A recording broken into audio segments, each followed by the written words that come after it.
نعرہ تکبیر، نعرہ رسالت، سنی اتحاد کانفرنس، سید محمد امین القادری۔ والصلاة والسلام على سید الانبیاء والمرسلین وعلى آلہ واصحابہ الطیبین الطاہرین، اما بعد فاعوذ باللہ من الشیطان الرجیم، بسم اللہ الرحمن الرحیم۔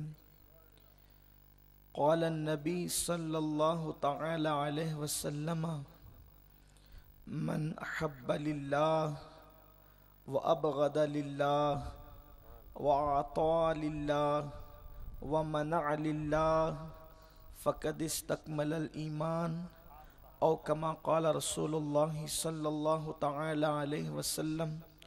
صدق رسول اللہ صلی اللہ تعالی علیہ وسلم۔ غوث اعظم بمنی بے سرو سامان مدد، قبلہ دین مدد، کعبہ ایمان مدد،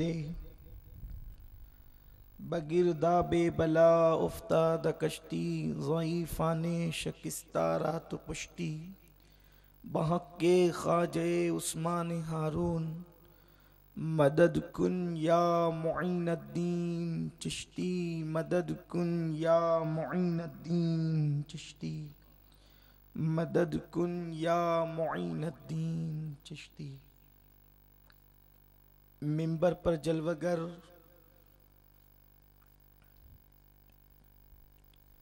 سرمایہ اہل سنت، آبروئے اہل سنت، بقیت السلف، حضور سیدی سرکار سید دادا میاں باپو صاحب قادری الجیلانی مد ظلہ العالی، وحضرت علامہ سید پیر باپو صاحب قبلہ، حضرت علامہ سید سجاد باپو، پیر سید نثار باپو، وہ جملہ علماء کرام، سادات اعظام، حاضرین محفل، السلام علیکم ورحمۃ اللہ وبرکاتہ۔ یہاں جتنے سادات اور علماء ہیں، اخلاقی فریضہ تو یہی ہے کہ سب کے نام کے ساتھ گفتگو کا آغاز ہو، لیکن وقت میں اتنی گنجائش نہیں اور سب کا تعارف بھی نہیں، اس لیے سب کی نظر ایک شعر کرتا ہوں۔ یہ بزم میں ہے جام جم نہیں، یہ بزم میں ہے جام جم نہیں، یہاں کوئی کسی سے کم نہیں۔ آئیے ہم اور آپ مل کر انتہائی عقیدت و محبت کے ساتھ اپنے اور ساری کائنات کے مرکز عقیدت، انیس بے کساں چارہ ساز درد منداں، ہم غریبوں کے غم گسار مصطفیٰ جان رحمت، حضور احمد مجتبیٰ محمد مصطفیٰ، ارواحنا فدا صلی اللہ تعالی علیہ وسلم کی بارگاہ بے کس پناہ میں جس طریقے سے میں پڑھاؤں آپ بھی میرے ساتھ مل کر بآواز بلند پڑھیں۔ الصلاة والسلام علیک یا رسول اللہ، الصلاة والسلام علیک یا نبی اللہ،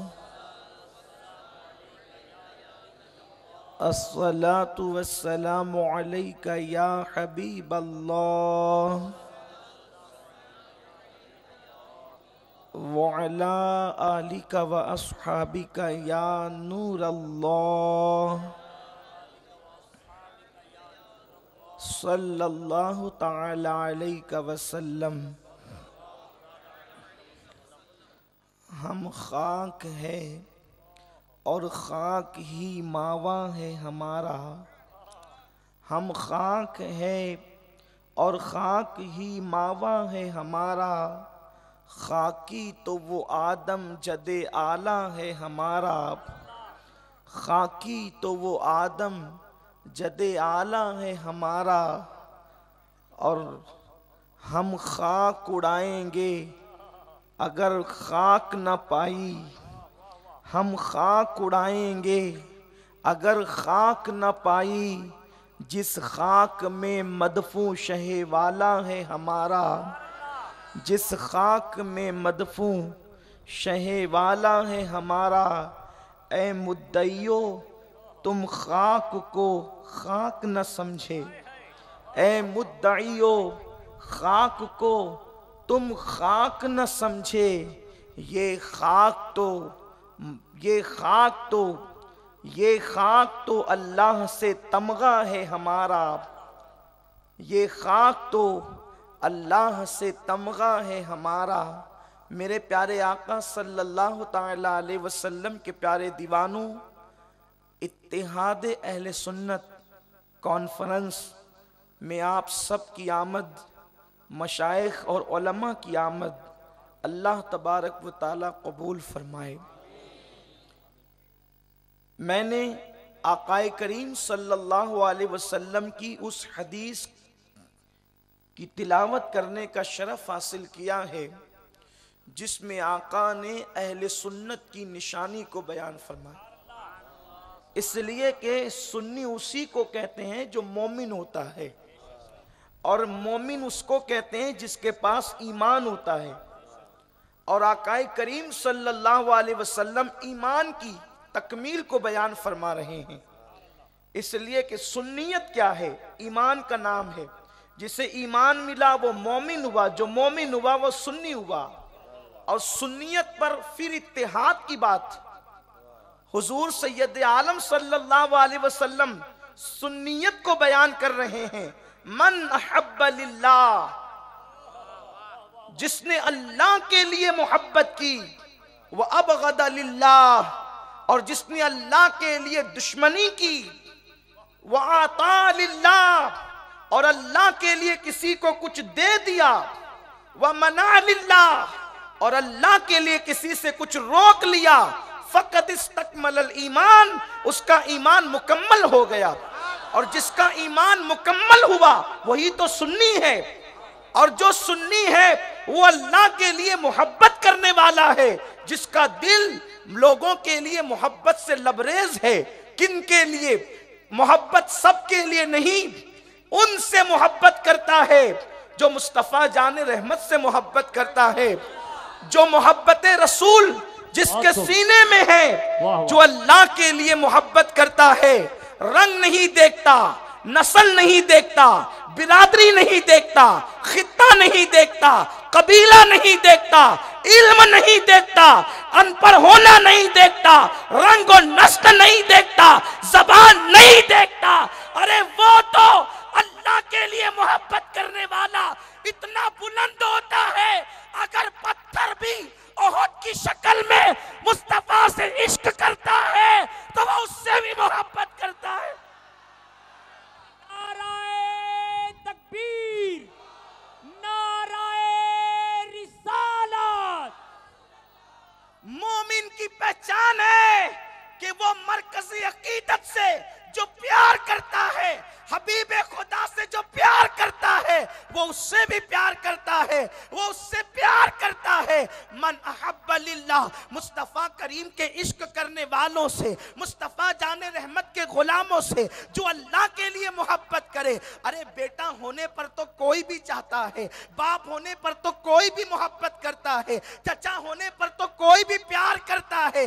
اسلام کا قانون چچا بھتیجے کو چاہنے کے حوالے سے نہیں، اگر بلال جیسا حبشی بھی مصطفیٰ سے عشق کرے اس سے بھی پیار کیا جاتا ہے، اور اس بلال کو کعبے کی چھت پر چڑھا دیا جاتا ہے۔ میرے پیارے آقا علیہ السلام کے پیارے دیوانوں، من احب للہ، رنگ نہ دیکھا، ہونٹ نہ دیکھے، دانت نہ دیکھے، بس یہ دیکھا میرے محبوب کا چاہنے والا ہے، اس سے محبت کرنے لگ گیا۔ من احب للہ۔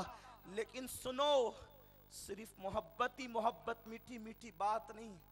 حضور نے سنیت کو جو بیان کیا وہ یہ، وَأَبْغَضَ لِلَّهِ، وہ جہاں اللہ کے لیے محبت کرتا ہے وہیں اللہ کے لیے دشمنی بھی کرتا ہے۔ کس سے دشمنی؟ پھر بتا دیا گیا کہ نبی کے پڑوس میں رہنے والا ابو جہل اگر دشمن نبی ہے تو پھر اس سے نفرت کی جاتی ہے، اتنی نفرت کی جاتی ہے کہ مکی ہے یہ نہیں دیکھا جاتا، عبداللہ ابن ابی مدنی ہے یہ نہیں دیکھا جاتا، اس لیے کہ نہ وہاں مکی دیکھا جاتا ہے نہ مدنی، وہاں تو مصطفیٰ کا غلام دیکھا جاتا ہے، غلام حبشی ہے اس سے محبت کی جا رہی ہے، اور دشمن مکی ہے اس سے نفرت کی جا رہی ہے۔ میرے پیارے آقا علیہ السلام کے پیارے دیوانوں جو کہتے ہیں صرف محبت کی بات کرو، جب حضور نے نفرت کی بات کی تو ہم کیوں نہ کریں؟ اس لیے کہ ہم اپنی طبیعت کے مطابق بات کرتے نہیں، جہاں کہا من احب للہ وہیں ابغض للہ بھی کہا، اور جہاں دینے کی بات کی وَعَطَى لِلَّهِ وہیں منع کرنے کی بات بھی کی، روک لینے کی بات بھی کی۔ یہ چار صفت جس میں پیدا ہو گئی وہ سنی ہو گیا، سنیت کا تمغہ اسے دربار رسالت سے مل گیا، گنبد خضرا سے مل گیا، فقد استکمل الایمان، اس کا ایمان مکمل ہو گیا۔ میرے پیارے آقا علیہ السلام کے پیارے دیوانوں، آج یہ چونکہ یہ محفل اتحاد اہل سنت کی ہے اور بات سچی یہی ہے، سنی کا اتحاد صرف سنی سے ہو سکتا ہے، غیر سنی سے ہمارا اتحاد تو ہو بھی نہیں سکتا۔ میرے پیارے آقا علیہ السلام کے پیارے دیوانوں تو آپس میں محبت کتنی کی ہے، ایمان والوں نے ایک دوسرے سے پیار کتنا کیا ہے، اللہ اکبر۔ آج چھوٹی چھوٹی بات پر انسان ایک انسان سے دست بگریباں ہیں، ایک مومن دوسرے مومن کا گریبان پکڑ رہا ہے، کسی کو گالی دی جاتی ہے، کسی پر کیس کیا جاتا ہے، کسی پر مقدمہ دائر کیا جاتا ہے، کسی کی بیٹی کو طلاق دے دیا جاتا ہے۔ میرے پیارے آقا علیہ السلام کے پیارے دیوانوں، گھر گھر کے جھگڑے، پڑوسی پڑوسی کے جھگڑے، اللہ اکبر، علماء علماء کے جھگڑے، امام امام کے جھگڑے، پیر پیر کے جھگڑے، ہم جھگڑوں میں اتنے گھر چکے ہیں۔ لیکن آؤ میں تمہیں بتاؤں میرے پیارے آقا علیہ السلام کے پیارے دیوانوں، اللہ اکبر، ایک جنگ کا موقع ہے، اسلامی تاریخ گواہ ہے، ایک مومن دوسرے مومن سے پیار کتنا کرتا ہے۔ یہاں اگر کسی نے آ کے کہہ دیا اس نے تمہیں فلاں کہا، اس نے تمہیں فلاں نام دیا، بس اس کے بعد اس کو گالیاں دینا شروع، اس کی غیبت کرنا شروع، اگر پاور ہے طاقت ہے اس پہ ظلم کرنا شروع۔ لیکن آؤ، مومنوں کی پہچان کیا تھی، مومنوں کی علامت کیا تھی؟ ایک جنگ کا موقع ہے، مصطفیٰ جان رحمت کے جانثار جنگ میں شرکت کرتے ہیں، جنگ کرتے کرتے ایک مجاہد زخمی ہو کر زمین پہ گرتا ہے اور اس کی صدا یوں بلند ہوتی ہے، العطش العطش، پیاس پیاس، وہ پانی پانی چلاتا ہے۔ قربان جائیں، مسلمانوں کی فکر ایک تھی، مسلمانوں کی سوچ ایک تھی، مسلمانوں کا ذہن ایک تھا، مسلمانوں کی راہیں ایک تھی، وہ ایک ہی خط پر چل کر کے اپنی زندگی کو گزارا کرتے تھے۔ ایک مجاہد زمین پر گرتا ہے، العطش العطش کہتے ہوئے، اللہ اکبر، ایک ننھی سی بچی مشکیزہ اٹھا کر کے اس مجاہد کے قریب آتی ہے، قریب تھا کہ مشکیزے کا منہ اس کے منہ کے قریب کرتی اور اسے پانی پلا دیتی۔ آپ نے زخمیوں کو دیکھا ہوگا یا نہیں دیکھا تو اس کی تاریخ تو پڑھا ہوگا، ایک زخمی کو چند قطرے موت کے منہ سے بچا بھی سکتے ہیں، اور چند قطرے نہ ملنے کی بنیاد پر اسے موت کے منہ میں ڈھکیل بھی سکتے ہیں۔ لیکن قربان جائیں، وہ ننھی سی بچی ابھی مشکیزے کا منہ اس کے منہ میں کھولنا ہی چاہتی تھی کہ قریبی دوسرا مسلمان گرتا ہے اور وہ پکار اٹھتا ہے، العطش العطش العطش، پیاس پیاس پیاس۔ وہ مجاہدین کے منہ کے قریب مشکیزے کا منہ ہے۔ وہ مجاہد چہرہ پھیر کر کے کہتا ہے، بیٹی پہلے مجھے نہیں میرے اس مومن بھائی کو پلا دے، مجھ سے زیادہ پیاس کی شدت میرے اس مسلمان بھائی کو ہے، جب پہلے اسے پلا۔ اسلام کی تاریخ گواہ ہے، وہ ننھی سی بچی دوسرے مسلمان کے قریب پہنچتی ہے اور اس کے بعد جیسے ہی اسے پانی پلانا چاہتی ہے، تیسرا مجاہد گر کر کے تڑپتا ہے، وہ العطش العطش، وہ بھی پکار اٹھتا ہے۔ دوسرا مجاہد جسے پتا نہیں تھا کہ میرے اس بھائی نے اس لڑکی کو یہاں بھیجا تاکہ اس کی نقل کرے، اس سے معلوم بھی نہیں تھا وہ اپنے زخموں سے چور چور ہے، وہ دنیا کے درد سے بیگانہ ہے،